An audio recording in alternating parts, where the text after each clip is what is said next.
Hello guys, in today's video I'll show you how you can really easily contact Instagram custom services.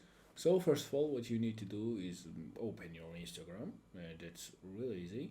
Maybe you have some problems, maybe you want to submit some issues or report someone or ask something to Instagram custom services. So let me introduce you this video, and I think this will really help you.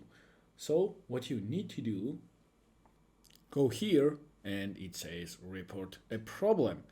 So when you click this report a problem, it will take you on a page where you can write something to custom services.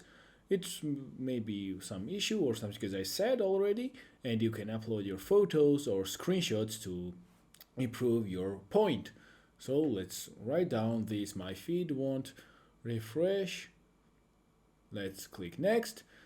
Then it will say there's this information about your device account related to the issue and so more, and it will say it include complete logs and diagnostics. If you want to include this, you have to check this, and if you click submit, it will be submitted. So that was all for today's video, guys. I hope I helped. See you in the next one. Goodbye, guys.